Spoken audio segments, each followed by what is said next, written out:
Alright guys, today's lesson's on soil pH. Before we begin talking about soil, let's do a quick review of the pH scale. The pH scale goes from 0 to 14. All the pH values from 0 to 6 are going to be your acids. Right? Now if you have a choice of getting like an acid thrown in your face and somebody gives you a choice of like a pH of 0 versus a pH of 6, right? You want to get the pH of 6 thrown in your face because that's not a very, very strong acid. pH of 0 is an extremely strong acid. That's like melt your face off type of stuff, right? Anything above a 7, so like 8 through 14, that's going to be a base, right? 7 is not an acid nor a base. We would call that pH neutral, right? So water, pure water has a neutral pH. Now the pH scale is somewhat misleading because it's based on powers as 10, right? So if you have two acids, one's a pH of 3, the other's a pH of 4, right? The pH of 3 is going to be stronger than the pH of 4 because it's a lower number, right? But it's not just slightly stronger, right? pH of 3 is about 10 times the strength of a pH of 4, right? Now, if you have an acid that's a pH of 2, compared to a pH of 4, it's now two pH values, which is 10 times 10. So pH of 2 is 100 times more acidic, right? So small changes in pH, right, are big changes of how strong an acid or a base you're talking about. So let's take a look at soil.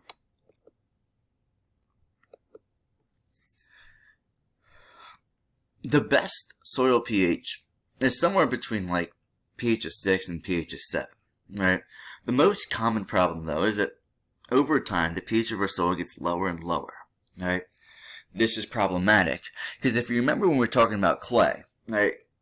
Clay particles in the soil have the ability to hold on to a lot of the minerals, and this is because the clay particles themselves have these little negative charges all around them.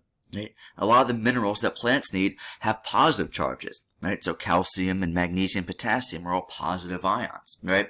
And as we know, negative charges are attracted to each other. However, when you have very, very acidic soils, right? What that means is that you have a lot more of these little red hydrogen ions floating around in the soil, right? And these hydrogen ions have a positive charge, and therefore they're bonded to these negatively charged clay particles. Therefore, all the minerals that plants really want, the calcium, magnesium, potassium, aren't able to bind to the clay particle anymore because these hydrogen ions are taking up all the space. So what ends up happening in soils that have a low pH is something called leaching. Right? Leaching just means that these particles, these nutrient particles in these acidic soils can no longer bond to the clay. And now when it rains, with nothing to hold on to, these nutrients just get washed away. Right? So acidic soils deprive plants of the minerals that they need in order to survive. We can also have a situation where the soil pH becomes too high. Now this is much more rare of a problem, so it doesn't happen very often. But if you were to visit a place like Death Valley in California, there's nothing that grows there, right? And there's a lot of reasons why nothing grows there. It's very, very hot. It's very, very dry.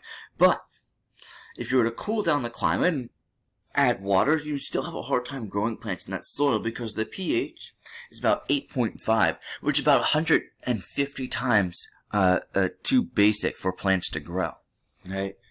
The problem when you have pH too high is that a lot of the minerals that plants need from the soil, the nitrogen, potassium, phosphorus, right? They become less soluble, which means that they don't really dissolve well in the soil water, right? And if the minerals aren't able to dissolve in the water, the plant can't suck them in through the roots, right? So that's our lesson on soil pH, guys. Have a great day.